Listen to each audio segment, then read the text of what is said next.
ಸ್ವಾಗತ. ನಾನು ಶ್ರುತಿ ಪಾಟೀಲ್.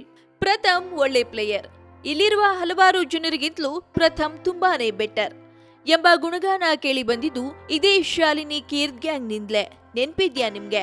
ಈಗ ಅದೇ ಶಾಲಿನಿ ಮತ್ತು ಕೀರ್ತಿ ಪ್ರಥಮ್ ತುಂಬಾ ಸ್ಟ್ರಾಟರ್ಜಿ ಮಾಡ್ತಾನೆ. ಫಿನಾಲೆ ವಾರಕ್ಕೆ ಆತ ಹೋಗ್ಲೇಬಾರದು ಎಂದು ಇಬ್ಬರು ಸೇರಿ ಟಾಂಗ್ ಕೊಟ್ಟಿದ್ದಾರೆ. ತಮ್ಮ ಪ್ರಕಾರ ಯಾವ ಒಬ್ಬ ಸದಸ್ಯರು ಫಿನಾಲೆ ವಾರಕ್ಕೆ ಹೋಗಬಾರದು ಎಂಬುದನ್ನ ಸೂಕ್ತ ಕಾರಣಗಳೊಂದಿಗೆ ವಿವರಿಸುವ ವಿಶೇಷ ಚಟುವಟಿಕೆಯೊಂದನ್ನ ಬಿಗ್ ಬಾಸ್ ನೀಡಿದ್ರು. ಆಗ ಬಹುತೇಕರ ಬಾಯಲ್ಲಿ ಬಂದ ಹೆಸರೇ ಪ್ರಥಮ್. ನಾಮಿನೇಷನ್ ಪ್ರಕ್ರಿಯೆಯಲ್ಲಿ ಪ್ರಥಮ್ ರವರನ್ನೇ ಹೆಚ್ಚು ಬಾರಿ ಕೀರ್ತಿ ನಾಮಿನೇಟ್ ಮಾಡಿದ್ದಾರೆ. ಇನ್ನು ಫಿನಾಲೆಗೆ ಯಾರು ಹೋಗಬಾರದು ಅಂತ ಬಿಗ್ ಬಾಸ್ ಪ್ರಶ್ನೆ ಕೇಳಿದ್ರೆ ಕೀರ್ತಿ ಬಾಯಲ್ಲಿ ಬೇರೆ ಹೆಸರಾದ್ರೂ ಹೇಗ್ ತಾನೇ ಬಂದಿತ್ತು, ನೀವೇ ಹೇಳಿ. ಆರಂಭದ ಪ್ರಥಮ್ಗೂ ಈಗಿನ ಪ್ರಥಮ್ಗೂ ತುಂಬಾ ವ್ಯತ್ಯಾಸ ಇದೆ. ಪ್ರಥಮ್ ಹೇಳುವ ಹಾಗೆ ಇಲ್ಲಿಯವರೆಗೂ ಅವರು 1 ಗಂಟೆ ಕೂಡ ವೇಸ್ಟ್ ಮಾಡಿಲ್ಲ. ಈ ಆಟವನ್ನ ಸ್ಟ್ರಾಟಜಿ ಮಾಡಿಕೊಂಡು ಆಡ್ತಿದ್ದಾರೆ.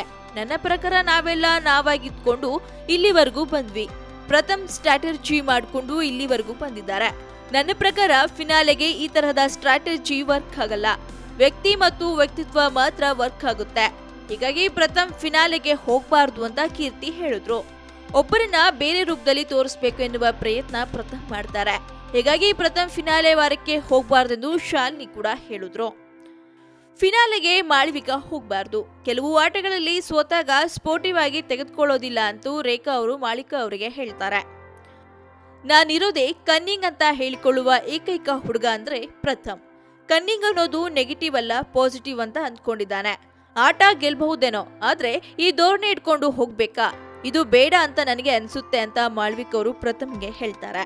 ಹೀಗಾಗಿ ಅವರು ಫಿನಾಲೆಗೆ ಹೋಗಬಾರ್ದು ಅಂತ ಭುವನ್ ಪೋಪಣ್ಣ ಕೂಡ ಹೇಳ್ತಾರೆ. ಇಷ್ಟೆಲ್ಲ ಕೇಳಿದ್ದ ಪ್ರಥಮ್ ಕೂಡ ತಮ್ಮ ಅನಿಸಿಕೆಯನ್ನ ಹೇಳಿದ್ರು. ಭುವನ್ ಕೂಡ ಫಿನಾಲೆಗೆ ಹೋಗಬಾರ್ದು ಅಂತ ಪ್ರಥಮ್ ಹೇಳ್ತಾರೆ. ಸೊ ಫೈನಲಿ ಮನೆಯ ಸ್ಪರ್ಧಿಗಳೆಲ್ಲ ಸೇರ್ಕೊಂಡು ಪ್ರಥಮ್ ಫಿನಾಲೆಗೆ ಹೋಗಬಾರ್ದು ಅಂತ ಹೇಳ್ತಾರೆ. ಸೊ ನಿಮ್ಮ ಅಭಿಪ್ರಾಯ ಏನು ಅಂತ ನಮ್ಮ ಕಮೆಂಟ್ ಬಾಕ್ಸ್ ನಲ್ಲಿ ಕಮೆಂಟ್ ಮಾಡಿ ತಿಳಿಸಿ. ಹಾಗೆ ಈ ವಿಡಿಯೋ ನಿಮ್ಗೆ ಇಷ್ಟವಾದಲ್ಲಿ ಲೈಕ್ ಮಾಡಿ, ಶೇರ್ ಮಾಡಿ, ಹಾಗೆ ಫಿಲ್ಮಿ ಬೀಟ್ ಕನ್ನಡಕ್ಕೆ ಸಬ್ಸ್ಕ್ರೈಬ್ ಮಾಡಿ.